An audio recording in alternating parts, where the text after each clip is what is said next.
What's going on, gang? Happy Monday. It's your boy Phantom Fuego, PHANTM. And thank you so much for tuning into today's edition of EQ is Life. So happy to have you guys rocking with us and vibing with us today. As always, please like, share, and subscribe to the show. Welcome, welcome, welcome. If this is your first time, and as always, if you have any questions and or comments, equislife247@gmail.com. equislife247@gmail.com.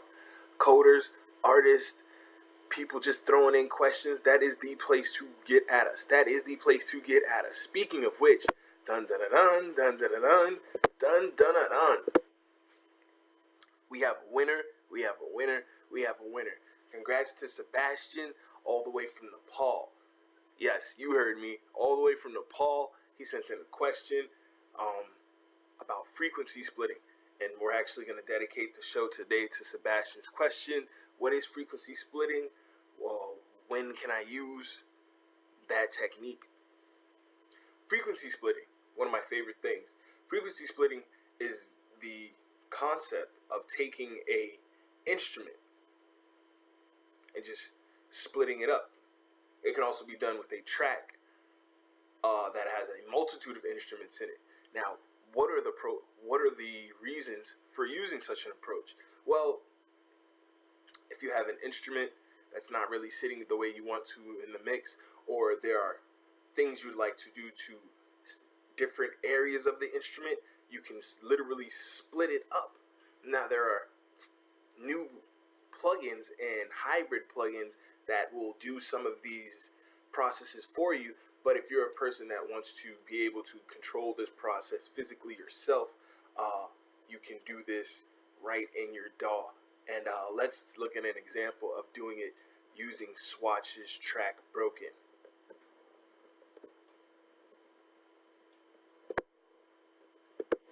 Damn it. Sorry about that. So what I've done, I only got the 2-track from him. So what I did was I took the 2-track and broke it down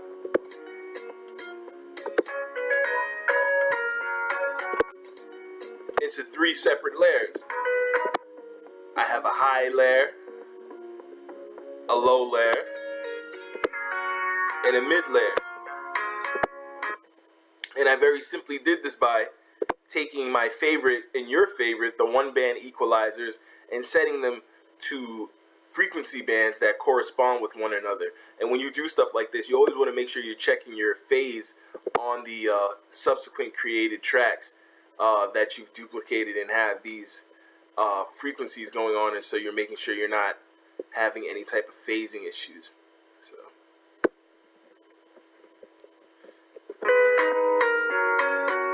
So right here I just have the middle of the track, so from 260 on to about 6 hertz, that's giving me my middle. Right here I have a 6 kilohertz, I apologize, 6 kilohertz high pass filter set. So all of this information is being removed from this track right here. So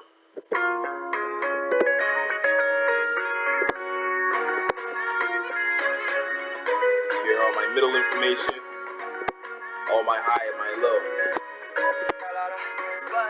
So this just gives me so much control over how I can EQ, compress things separately if I chose to. I can also attenuate the volume band separately.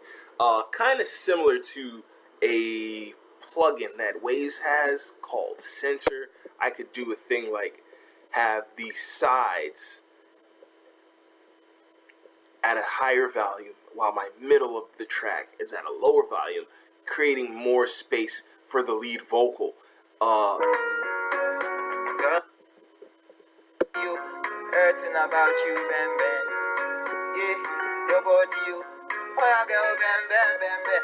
And the way you dey beat for my heart, you dey hit for my heart like body go. Me, I'm feeling the things you do, you. Hurting about you, bam bam. Yeah, your body, you. Oh yeah, girl, bam bam bam bam. And the way you dey beat for my heart, you dey hit for my heart like body go. Me, I'm feeling the things you do. You hurting about you, bam bam. As you guys see, frequency splitting is an extremely powerful tool. I'm your host, Phantom Fuego. As always, for any questions and or comments, EQislife247@gmail.com. EQislife247@gmail.com. Keep pushing, keep grinding hard, keep working on your music, keep writing them hits, push your dreams to the limit, and never ever forget, guys, EQ is life. See you tomorrow. I'm getting out of here. Yeah, your body, you. Oh, yeah, girl, bam, bam, bam, bam.